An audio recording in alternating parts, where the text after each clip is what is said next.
From the dispatch radio, the urgent call rang out. This is Unit 925 coming from El Dorado. There are 3 cars, maybe 4, involved. We're all too familiar with this kid. He had a car. Get out of the car right now. Show me your hands and walk towards me. Where is he? It was March 2, end 2022, when Richard, a resident of Vizcaya Apartment Homes in Santa Fe, witnessed an alarming scene unfold before him. He saw a white Chevy Malibu parked too closely to his own vehicle. Inside, a woman was embroiled in a fierce struggle with a man. Before Richard could step in or comprehend the gravity of the situation, the car suddenly sped away. Richard's instincts screamed that this woman was being abducted. He wasted no time dialing 911. There's a lady in my parking lot here at the Sky Apartments. She pleaded with me to call the police. Someone's in her car and won't let her out. She said he has a knife held to her. Now she's fleeing in a white Malibu. The stakes of this potential abduction were alarmingly high. Officers were swiftly dispatched to locate the white Malibu and secure the woman's safety. Just 8 minutes later, Officer Romero and Officer Robert Duran from the Santa Fe Police Department spotted the fleeing vehicle. The female occupant of the white Malibu was now driving into oncoming traffic, swerving erratically and running red lights. Officers Romero and Duran accelerated, sirens blaring, while calling for backup. As they attempted to pull the car over, the driver responded with reckless speed. The Malibu surged through traffic, weaving between vehicles, ignoring red lights, and executing erratic U-turns. The chase had truly begun, and it was about to spiral into chaos. As more officers joined the pursuit, the Malibu made a shocking maneuver, swerving onto Interstate 25 and driving against traffic. Suddenly, the danger expanded beyond the woman's life. Every motorist on that highway was at risk. What started as a simple chase had escalated into a desperate race against time. I-25, wrong direction, speeds at 87, the officers reported, as drivers screamed and slammed their brakes in a frantic attempt to avoid the oncoming threat. Each passing second heightened the tension as the risk of a fatal collision loomed larger. Calls flooded into 911, frantic voices reporting the same terrifying sight, an out-of-control vehicle barreling toward innocent drivers. Pull over. A white car almost hit me. Just 5 minutes later, the Malibu was now exceeding 80 miles per hour. Officer Romero maneuvered to position himself alongside the vehicle. In a desperate attempt to force the driver to stop, Officer Norris and Officer Duran closed in. Their strategy was audacious yet critical: box the suspect in, force a U-turn, and end the chase before anyone got seriously hurt. The moment of opportunity was approaching, but speed exacted a heavy toll. With their focus locked on the fleeing Malibu, Norris and Duran struggled to navigate the rapidly approaching traffic. Their lights flashed in the chaos. Sirens blared, cutting through the chaos, warning any vehicles in their path. Some drivers managed to pull over just in time, but others were not so fortunate. In a heartbeat, disaster struck. The Malibu lurched left. Without hesitation, Officer Romero took a stand, cutting across the road. Officer Norris swerved instinctively, barely avoiding a collision, but Officer Robert Duran was not so lucky. He had mere fractions of a second to react. Duran's police cruiser collided violently with a black GMC pickup truck. The shocking force of the impact reverberated through the street. "It's Unit 925 coming from El Dorado," he reported, even as the Malibu sped away into the distance. A reckless driver narrowly escaped a catastrophic pileup, but fate was no longer on their side. The car careened into 2 more vehicles, losing control, and then the chase came to an abrupt end. In a moment of uncertainty, a voice broke the silence. "Are you okay?" I know you were involved in the crash, but is there any sort of contraption or anything like that?" Romero inquired, his focus unwavering. "Yeah, Unit 286 is trapped in his vehicle right now." "Unit 286 is trapped." "Yes, okay." "Are you out of your vehicle?" the officer asked, urgency in his tone. "I just got out of my vehicle." Then, the driver's side door burst open and a woman emerged, sprinting as fast as she could. The woman was identified as 46-year-old Janine Jaramillo. Officer Romero's gaze remained fixed on the stalled Malibu. With Janine finally out of the vehicle, they could now focus on apprehending the man responsible for this catastrophic chase. But where was he? "Walk back to me. Walk back to me now." Officer Romero commanded, urgency dripping from his voice. I have the female coming back to me right now. There's a high risk standing by the car. Come back to me. Let me see your hands. Where is he? Where is he? Is he in the car? Romero pressed, his heart racing. No, he went that way. Come here. Get down. Get down. Give me a second. Get in the car. Get in the car. Get in the car, he shouted, his voice laced with adrenaline. But before he could reassure her, Janine's words sent chills down his spine. Let me see. I need to check you. I need to check you for weapons. Okay, where is he? Who is it? Romero pressed, his mind racing. His name is Mark.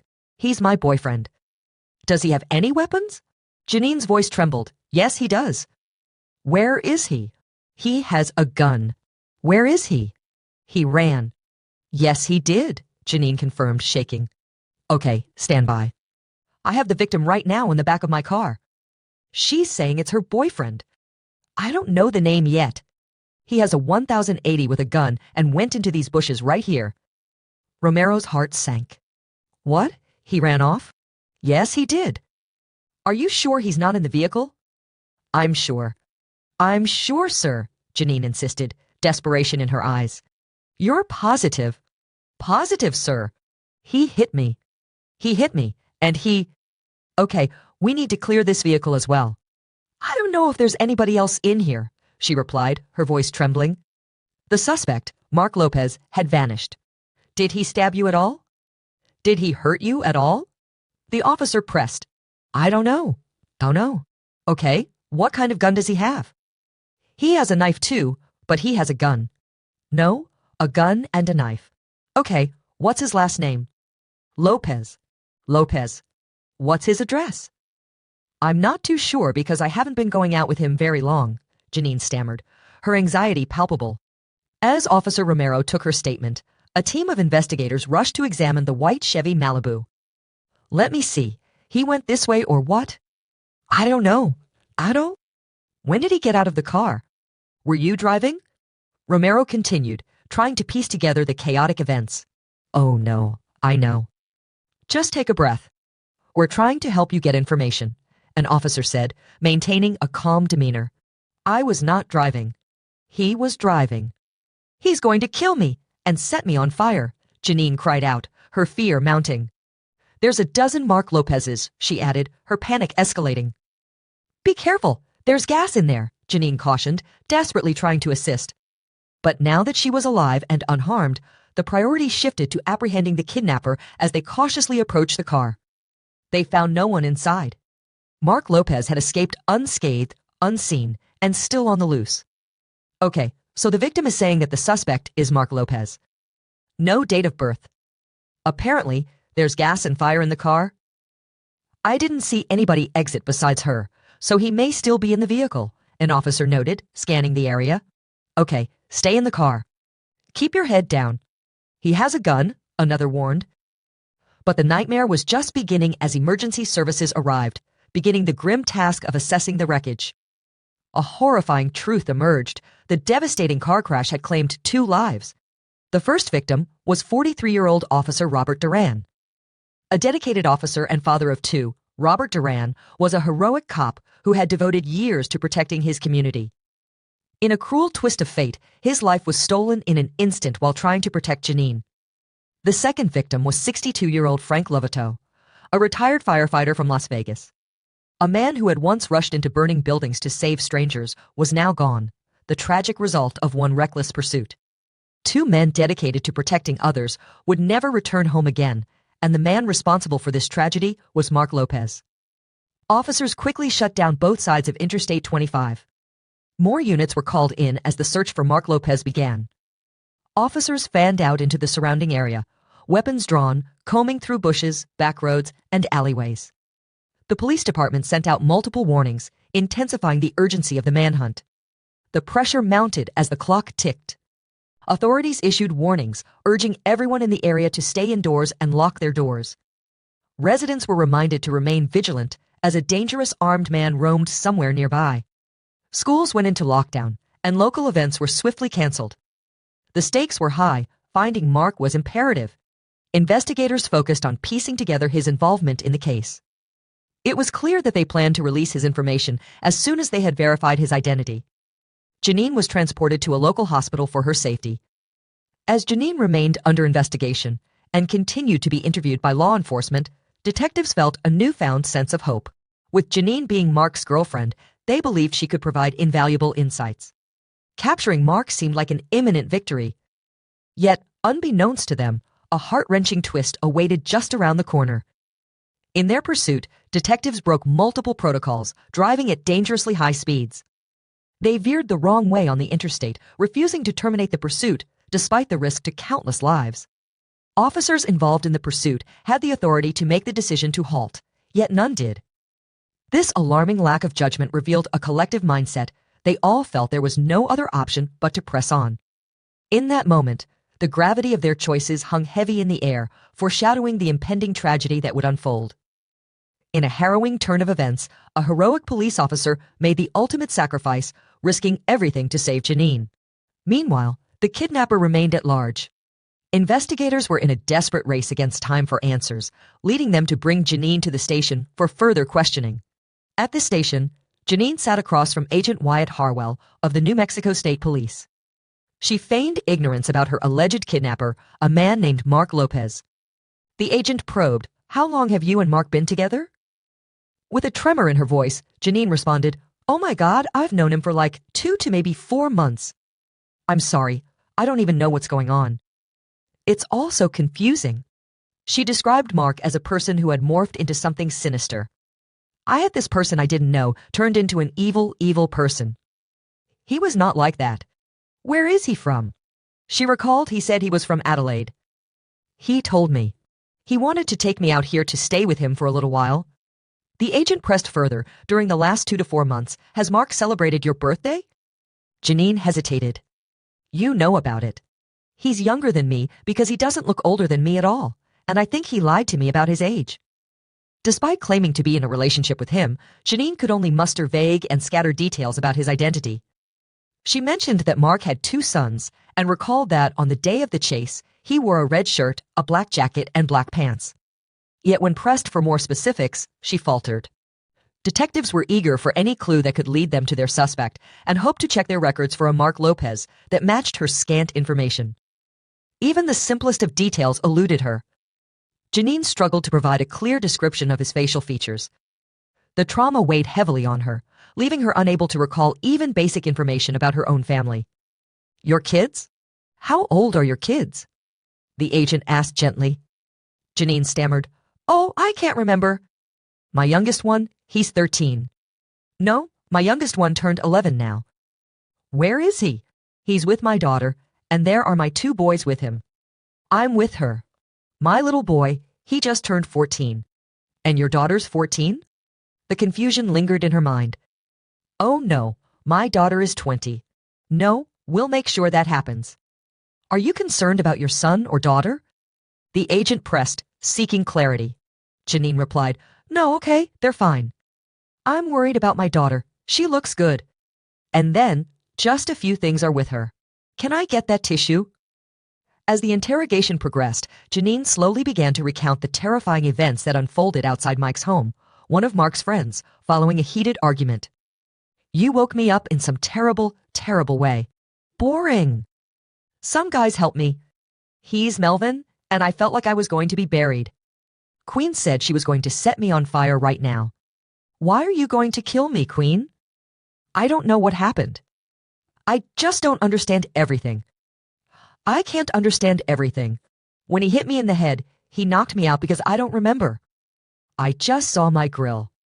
She continued, "I felt weird dizziness and my vision was strained. In the middle. It was all black and I wanted out. But where was this? When they showed that tiny one bite, it was at Brandon's house. It's Mike's house." "You know," Mike slapped me.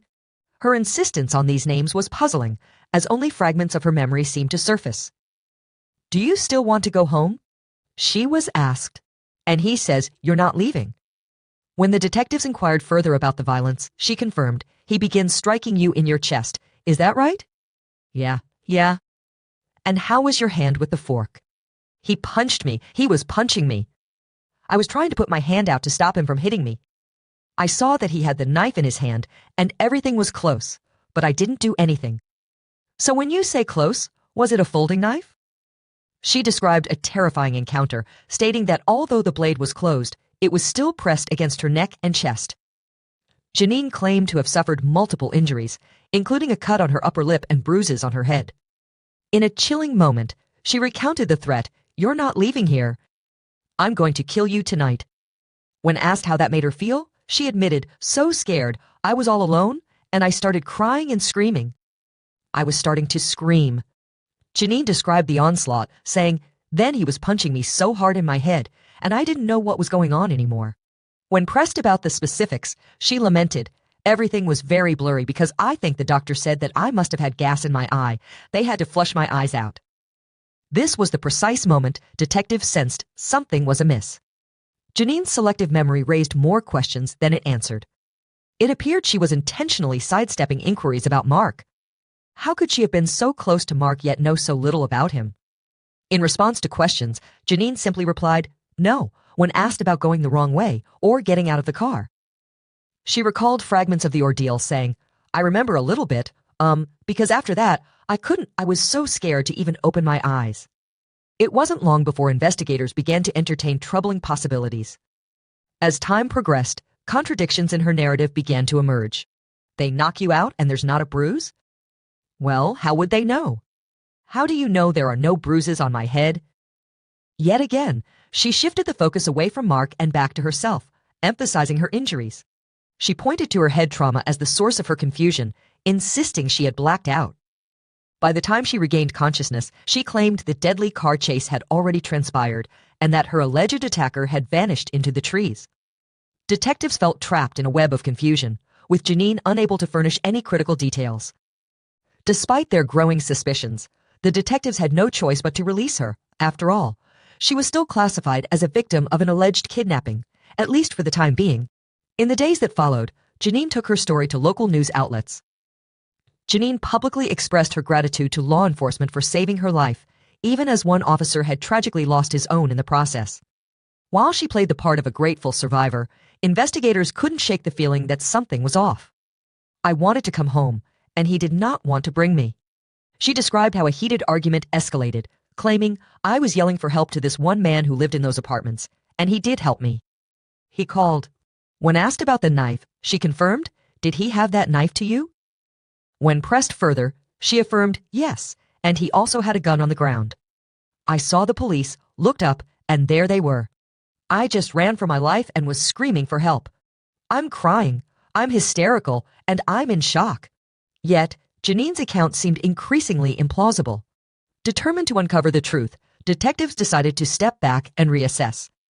With a meticulous eye, investigators examined the evidence they had gathered, and what they uncovered was deeply troubling. From the moment the officers arrived at the scene, they never lost sight of the Chevy Malibu, the center of this unfolding nightmare. At no point did they witness a man exit the vehicle. The only person who emerged was Janine.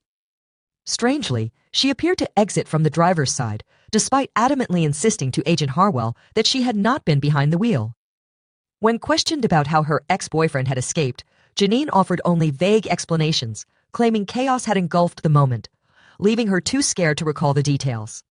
But the inconsistencies in her story were mounting. After Janine was secured in the police cruiser, officers discovered the keys to the Malibu in her pocket. If she hadn't been the driver, how had they ended up with her? Even more suspiciously, despite her claims of being assaulted, she bore no visible signs of the injuries she had described. Desperate for clarity, investigators swiftly obtained a search warrant for the car. What they uncovered fueled even more doubts about Janine's narrative. The front passenger seat, the cramped interior, where Janine claimed to have hidden during the chaotic chase, was cluttered with items.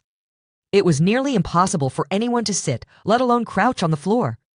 More tellingly, only the driver's side airbag had deployed upon impact, raising further questions about the circumstances of the crash.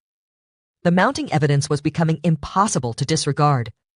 Forensic analysis revealed that the DNA found on the steering wheel matched Janine's, and fibers collected from the driver's seat corresponded with the sweater she had worn that day. Strangely, Despite her claim of being doused in gasoline during her abduction, her sweater showed no trace of the flammable liquid. The evidence was stacking up against her, and detectives were closing in on the truth. If any doubt lingered about whether Janine Jaramillo had been the driver and possibly the sole occupant of the Chevrolet Malibu, the car's computer data dispelled it. Weight sensors on the passenger seat indicated that no one had been present there. During the chase, detectives had poured every effort into verifying Janine's story, yet they found not a single piece of evidence supporting the existence of Mark Lopez in the car or even in Janine's life.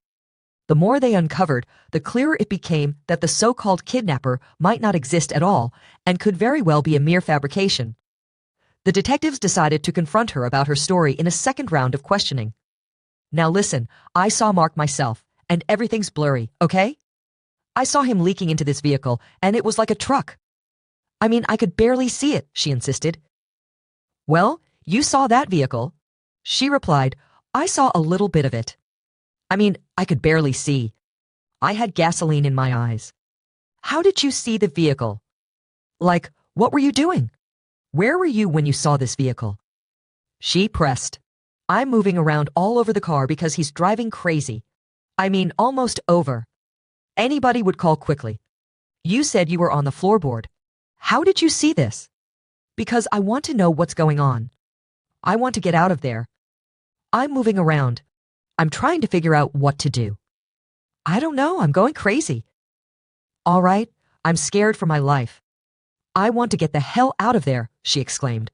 I mean, you saw this vehicle? Not really. It's just moving because I want to. I'm moving because he's all over the road.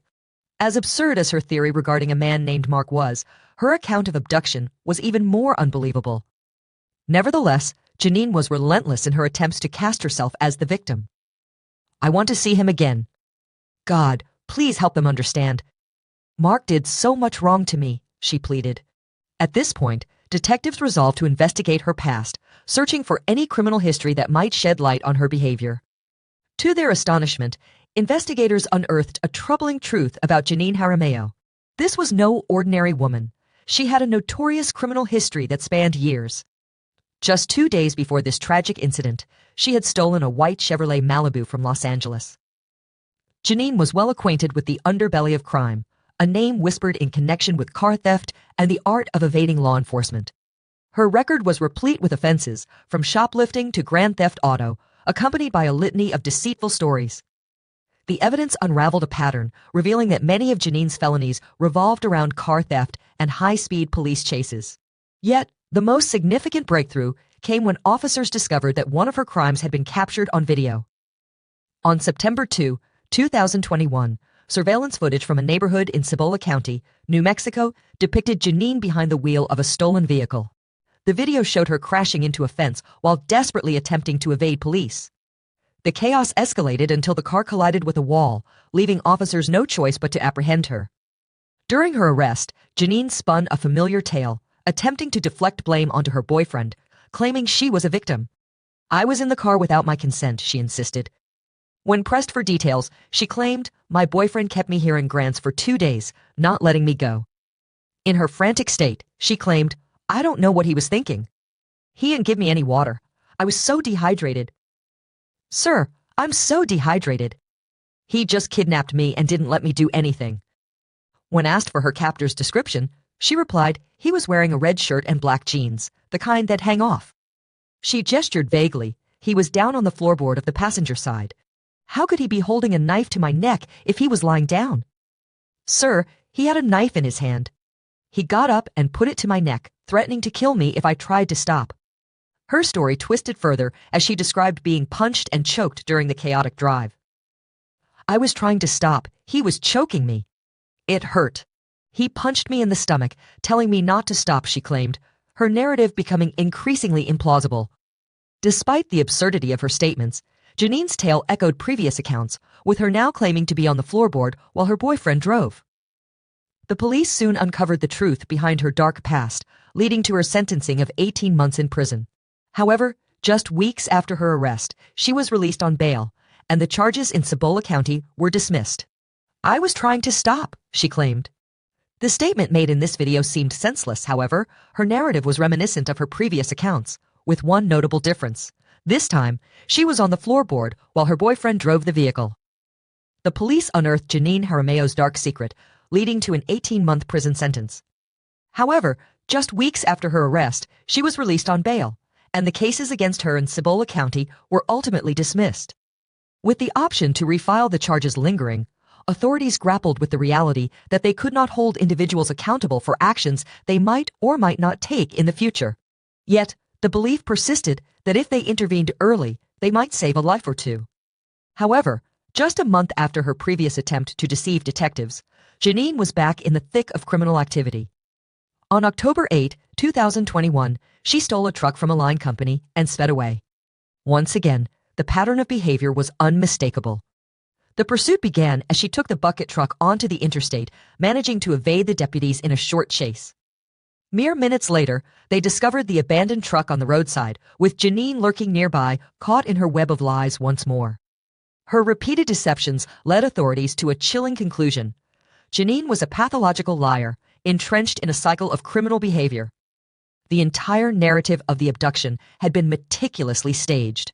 In a shocking twist of fate, Janine Jarameo committed a grave felony, leading to the tragic death of Officer Robert Duran, a heroic cop who lost his life, along with Frank Lovato, an innocent man caught in the crossfire while trying to rescue her from a fabricated kidnapping. Given the severity of this incident, law enforcement moved swiftly to charge Janine with 2 counts of first-degree murder. The charges stemmed from the deaths of Officer Duran and Frank Lovato, as a white Chevy Malibu recklessly played chicken with the lives of countless individuals on the interstate. Officer Duran's final transmission, 25 light traffic speed, still at 90, echoed hauntingly, spoken mere seconds before he collided head-on with a truck driven by Frank Lovato. A palpable shock gripped the courtroom as the prosecutor laid bare Janine's reckless and selfish choices that had endangered so many lives. The damning evidence collected from dash cameras and body-worn cameras revealed that several officers had become embroiled in the chaos. As the suspect vehicle dangerously weaved through city streets, traveling the wrong way, executing U-turns at will, and barreling through red lights at breakneck speeds, New Mexico law dictated a clear truth: if a defendant causes the death of another during the commission of a crime, whether intentionally or not, they could be charged with first-degree murder. In Janine's case, she faced accusations of felony murder on 2 counts, alongside charges of false reporting of stolen property and evading law enforcement. However, achieving justice for Officer Duran and Frank Lovato proved to be an uphill battle. The protocol violated by Officer Duran repeatedly hindered their pursuit of justice. Consequently, the available officers were delayed in their response due to the gravity of the call. The defense attorney seized upon this aspect, alleging that Officer Duran had inadvertently incited an escape, as noted by Sergeant John DeBaca. Faced with a grave situation and details about a knife allegedly in the possession of the supposed kidnapper, the urgency of the scenario compelled Officer Duran to pursue the vehicle. The information was scant, originating from a third-party caller who simply reported, "There's a woman shouting, 'This guy has a knife in the car.'" As the vehicle sped away, Janine could be heard screaming, "Call the police." Officer Duran recognized that the stakes were life or death, fully grasping the dire implications of the unfolding events. The peril extended beyond the highway. It threatened the life of the woman who was believed to be in danger. The female captive fled to Officer Norris, visibly shaken and distressed. With her arms raised in fear, she cried, "He tried to kill me. He has a knife. He poured gasoline all over me. He has a gun. He hit me." Thankfully, she was now safe. Officers believed they had just averted a tragedy. However, as the investigation unfolded, detectives uncovered a startling revelation. A man had indeed been in the car during the pursuit, but it was not Mark, as Janine had claimed. Officers believed they had just saved her life during the investigation. Yet, as detectives delved deeper, they uncovered a startling truth. A man had indeed been in the car when a neighbor made the dispatch call, but he was not Mark, as Janine had asserted. "Before the chase, I didn't want to get out of the car," he remarked. "She kept insisting that I get out. I felt like I was 1,000 years old, and then she pulled up to some guy standing there and asked him to call the police." The inconsistencies in Janine's account were not the only factors that unsettled the jury. Her pattern of reckless behavior, which included stealing cars and provoking police pursuits on multiple occasions, painted a disturbing portrait of psychopathy. Even as she was found guilty of murder, Janine displayed no signs of remorse. Instead, her defense attorney, David Silva, contended that there was no evidence linking Janine directly to the murders. Throughout the trial, Janine displayed no signs of remorse, as she was found guilty of murder. Her defense attorney, David Silva, contended that there were no clear indications tying Janine directly to the murders. The courtroom buzzed with tension as the jury grappled with the shocking defense presented by Janine Jaramillo. Her claims, seemingly desperate attempts to evade responsibility, painted a grim picture of the lengths to which an individual might go to shield themselves from the consequences of their actions. In a heartfelt plea, Janine confessed, expressing regret over her choices, stating that they were made under the influence of drugs and alcohol. She lamented the pain her actions inflicted on her family, pleading that a lengthy incarceration would not restore what she had lost. With a trembling voice, she continued, appealing to the judge for compassion.